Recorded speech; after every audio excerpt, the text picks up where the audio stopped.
Do not underestimate the power of discovery process of a new tool you'll be using. And the tool we will discover together today is Swift Package Manager, also known as SPM. My name is Antonio. I have been involved in iOS for almost half a decade now. I have visited SwiftLeeds 2 years ago, loved it, and I'm back here today. And it's actually my first time speaking on an international conference.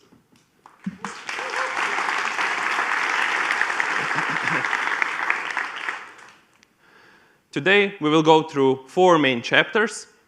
In the first chapter, you will see how me and my team go through the process of setting up an architecture for a new project, how we set up the environment, and we will dissect a specific project we've built, and we will look at the problems that came with the architecture that we've chosen for this project. In the second chapter, you will enter the maze me and my team went through. We will go through it together. We will exit it successfully together. And hopefully, we will learn something along the way. In the third chapter, you will see how we've used the knowledge gained while going through the maze to completely morph our project from the ground up. And in the fourth and the last chapter, we will go through the raw numbers that were left as a legacy of our modularization of this project. So, each project is very specific and therefore needs a specific architecture. And this architecture is determined by a lot of factors. Some of those factors can be the requirement that the application needs to work properly in low internet connectivity areas.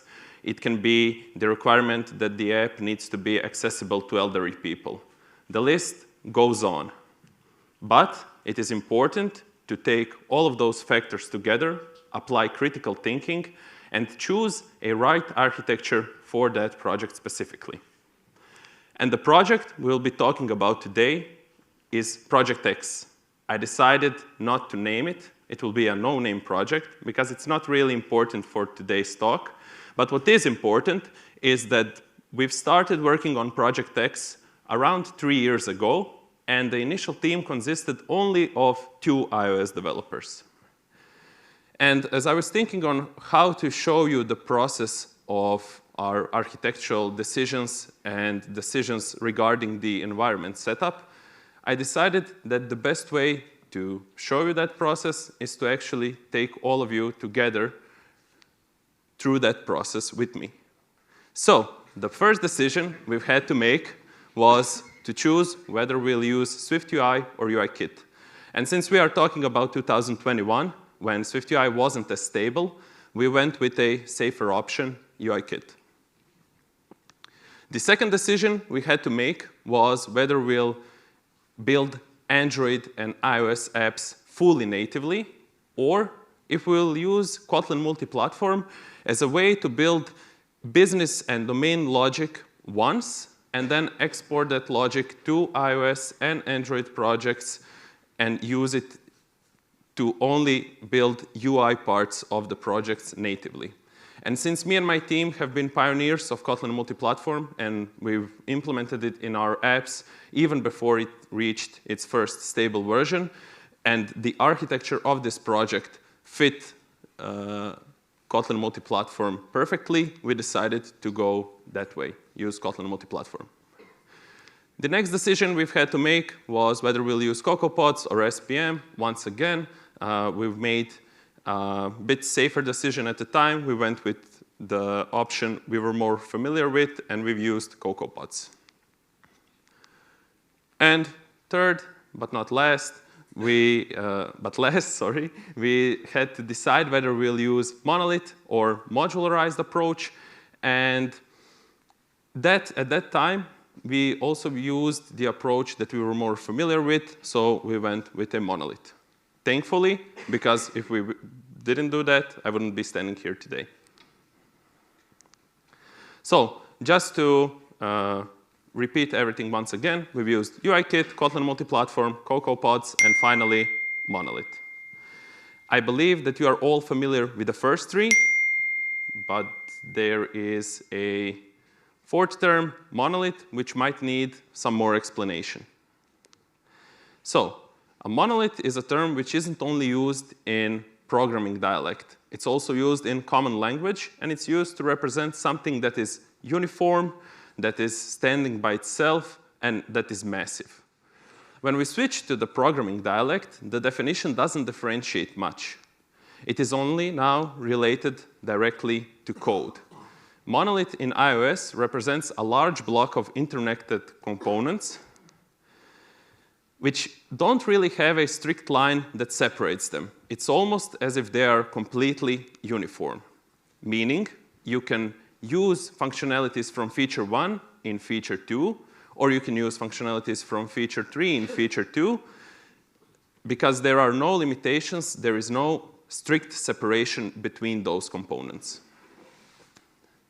And a monolith is something that looks like this. So it basically is a main folder that contains several other subfolders. And you get this anytime you create a new Xcode project. So if you've ever created one, you've created a monolith. And all of this is fine and perfect as the app is just getting started. But as time passed by and new features came along the way, our project grew substantially, and there started to appear a lot of subfolders, a lot of entangled components, and so on. After just a year and a half, our project grew to numbers around 80,000 lines of code, and not only the project grew, but also the project team as well. So we went from the initial 2 iOS developers to 5 iOS developers. And we started to encounter some problems with this architecture. But we wouldn't really think about solving them if the client didn't clearly tell us that there will be a lot of new features around the corner, meaning that me and my team would spend more time working on this project in the future. And that got us thinking, what if we dissect the problems that we have? What if we strictly define them? And then go from there, try to fix them while we go forward. So the problems we've defined are the following. First one is that we started to have a lot of merge conflicts caused by project payback's profile. This is something that naturally comes as the project grows and the team grows as well, meaning more people work on separate components simultaneously. Second problem we've had was that our components started to get entangled. That is something we've already mentioned. Functionalities from one feature could be used in another feature. Third problem we recognized was that our local clean build times grew massively. We could basically press Command B and go make ourselves a coffee, drink it, come back, it still wouldn't be over. Naturally, local incremental build time grew as well, and alongside those two, CI/CD build times as well. And this all together resulted in our project getting really complex. We started to disobey solid principles. We started to use functionalities in places where we probably shouldn't do. We started to duplicate some parts of our code. And it all built up into something that was starting to bother us on a daily basis. So, to cut the story short, we've used SPM to fix most of this, or maybe even all of the problems.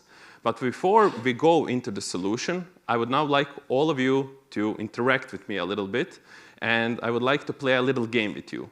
And the game is simple. The rules are the following. You will all close your eyes and follow my voice. Okay? The game starts now. Please close your eyes and follow my voice.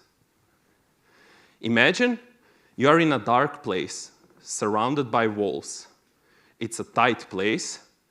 And as you move forward, you take a few steps forward, what you see in front of you are two possible solutions. You can turn left or you can turn right, but they are both completely symmetrical. There is nothing giving advantage to each of those options. So you follow your gut feeling and you go left. You move forward a little bit more, and again, you see an intersection. You can go left or you can go right. This time you follow your gut feeling and you go right. And you move forward and you see another intersection, and another, and another, and another. And you start to move faster. You can feel your breath getting louder. You can feel your heart rate increasing. And just as you start panicking and decide to stop to take a breath, you hear a calm, soothing voice tell you, turn left. And you decide to listen to this voice, and you continue forward and turn left. In the next intersection, voice appears once more and tells you calmly, turn right. And you do listen to it again, and you continue to listen to it again and again and again, and finally, the voice leads you to the exit of this maze. The game is over. You can all open your eyes now, and I suppose you all have a lot of questions, one of which maybe is this guy crazy? What is he talking about? But the two main questions I will try to answer you is, what did this maze you were in represent? And who the hell told you to go left or right? All of that will be covered in the next chapter, the maze. So, as it often goes with Apple, they give us this beautiful graph which showcases their new technology, which is so much faster than the previous one, by the metrics we aren't familiar with. But nevertheless, me and my team decided to look into this tool called SPM, Swift Package Manager, and to see if we can use it to solve some of our problems. So we did, and we've kind of were introduced to a set of rules to follow, a set of don't do's to follow while using SPM. So we decided to put them all together in a presentation and to give you an exact 4-step cookbook on how to modularize any project. So let's get started.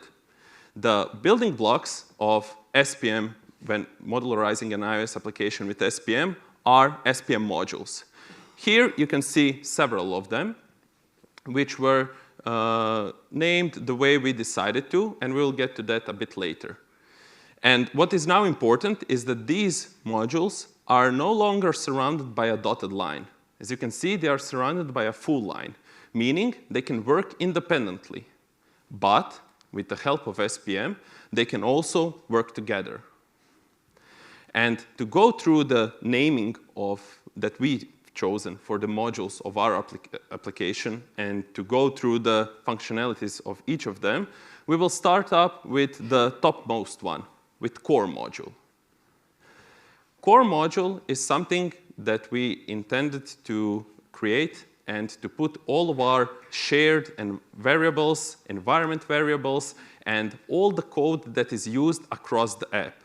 It is important that it is at the top of the hierarchy and that it doesn't depend on any other module. Right below it comes Core UI. Core UI is just slightly different than Core. It also contains code shared across your entire project, but only this time it's the code related directly to UI. So for an example, you could have your primary, secondary, tertiary button configuration, which you would like to have accessible in your entire application.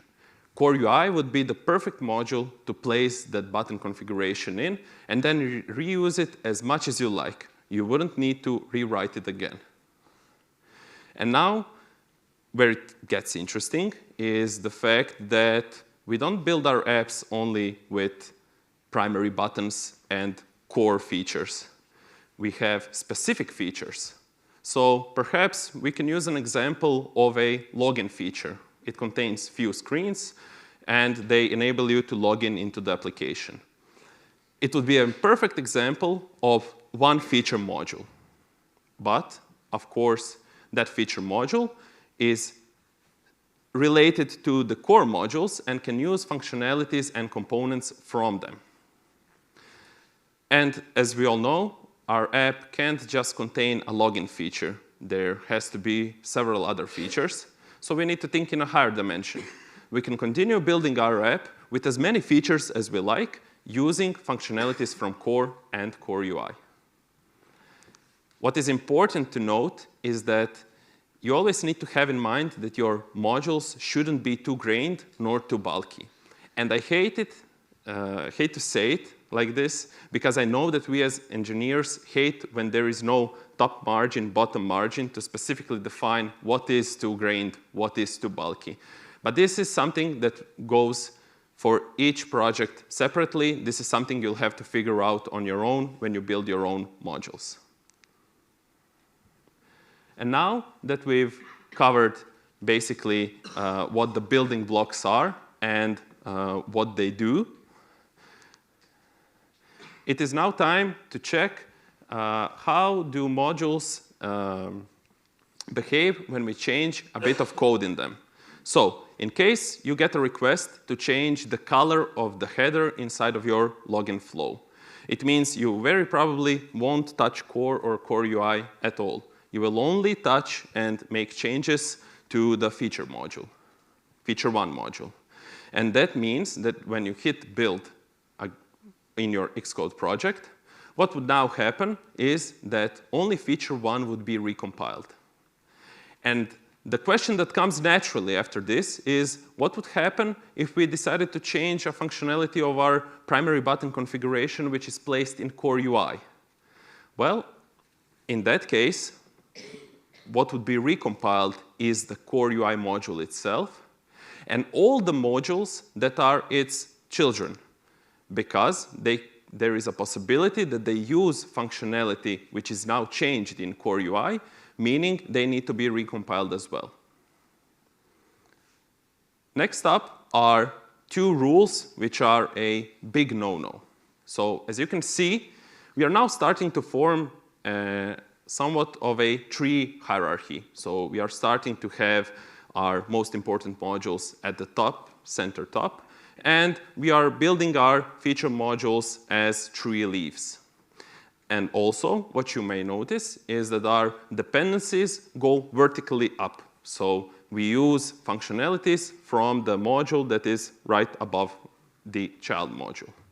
What you shouldn't do, and what would be the lazy approach to do in case you get a request that you need to use some of the functionalities from feature 4 inside of your feature tree, is create a dependency that looks like this. You shouldn't do this because it will very soon start to get your app really cluttered. You may create some unwanted dependencies, and you are back again moving to a monolith approach where you are just simply throwing dependencies wherever you want. Another big no-no, which will definitely create circular dependencies, is using downstream dependencies. So we do create vertical dependencies, but we always go from the bottom up. And now that we went through the theoretical background of SPM and few rules that me and my team understood that we need to apply when we modularize our apps, it's now time to give you a 4-step cookbook to use to modularize any of the projects you want. First, and most important, is to learn how the SPM works. So we've covered the basics now, but it doesn't matter anything if we only stay right at this spot. So it is now up to you to take your MacBook when you have time and to research about SPM, to see how it works internally. Second step of the cookbook is to strictly define your feature modules before you even start modularizing. This is very important because otherwise there is high probability that you will get lost while you modularize your app and try to figure out which component, which file should go in which module. The third step comes naturally after step 2 because you will start noticing some of the components repeating in feature modules. And in the step 3, this is the perfect time to identify those components and place them in core modules, in parent modules, which are then shared between several features. And fourth step is the easiest one after you've done your preparation right with the first 3 steps. And that is to roll up your sleeves and just get into it. But it won't be easy. Trust me, Xcode will bug you a lot. You will get several hundred of errors, but they will all be worth it for that one holy build succeeded. And once me and my team have gotten this, once our code finally started to build successfully, we were thrilled. We were really happy. We saw a completely new code base, and our team morale also grew. And before we move forward, I believe there are 2 questions I still owe answers to. First of them being what the maze represents. Well, in this case, maze represents the process of modularization in which you can easily get lost. You very probably won't know whether to turn left or to turn right, which file to move to which folder, which file to move in which module, unless you get your preparation right. And that's where we get to the answer number 2. And that was, who told us to move left or right? Or in this case, who told us to move file in one module or in another? Well, it was the extensive preparation we've done and the knowledge we've gained about SPM that led us through the process. As you've seen, we've had many errors along the way, but we barely even looked at them. We just let the voice and the knowledge of the first 3 steps of Cookbook, which we've gained with our preparation, to lead us through the maze and not focus on the errors. And it wasn't easy, because each move and each file you move from one place to another, you don't see the exit. You just have to do it and believe that you are doing the right thing. And if you've done your preparation right, you very probably are doing the right thing. So this is what our project looked like after the modularization part. We have core and core UI, and then we have several features, 11 in our case. And after a lot of work, we finally created a pull request, which had 23,000 lines of changes. Please don't do this unless you notify your colleagues up front. They will kick you out of your team. The file which suffered the most was already mentioned project pbxproj file. This is because Swift Package Manager now internally handles the file system, and it takes care of how files are being linked. Meaning, all of the merge conflicts we've had before most likely won't happen ever again. And as you can see, there are several pros to the modularization. But there are also a few cons which you may encounter in case you don't do your preparation right. Which means that you will very probably have a lot of time spent trying to fix the errors if you don't know what you are doing, if you focus on just fixing the errors. If you don't dissect the features before you start modularizing, there is high chance you will have inconsistent modules. And if you don't follow those 2 don't do rules, you might just end up with circular references. But in case you get all of this right, just as we did in our case, there is a high probability that many, if not all of your problems will now be solved. And my team and I were really grateful. We were happy that we've gotten the opportunity to modularize our code base. But we had new knowledge now. We knew something more about SPM. We've gotten to know a new tool. And we started to think a little bit outside of the box, outside of the iOS project itself. We started to think about the entire code base. What if we could use Swift Package Manager to modularize our entire code base? Sounds interesting, right? So we did it, and it's going to be revealed to you in the next chapter, Metamorphosis. I hope you remember that one intersection we took, that one decision we had to make, where we decided to use Kotlin Multiplatform. Well, I would just now like to ask you a little question. Anyone who ever worked on a project that uses Kotlin Multiplatform, please raise your hands. OK, I see several hands. For the rest of you, which may not be familiar with Kotlin Multiplatform, it is just a tool which is used to build business logic, connect it to backend, and then give view models and view states directly to native iOS and possibly Android applications. It sometimes reduces the time spent in development and can speed up your process. Well, our repository looked something like this. We've had our iOS app and Kotlin Multiplatform app inside of the same repository. This worked when the project was small, but as the project grew, the repository got really clustered as well. We've had many lines of code in it. We had many actions that were done on that repository on a daily basis. So we thought, how can we use SPM knowledge to basically separate Kotlin Multiplatform from iOS, just like we had separated our core module from our feature modules. And we started to think about iOS app and Android app somewhat of a child modules, and Kotlin Multiplatform app of their shared parent module. So what we've done is that we've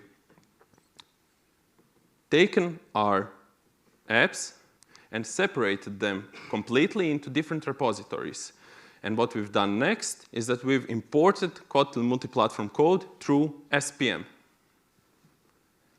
And now the architecture of our iOS project, which you are already familiar with, which is now modularized, became nothing else but a child module of a parent Kotlin Multiplatform module, which, using a custom script, generated XC framework SPM library, which was then imported into our iOS code.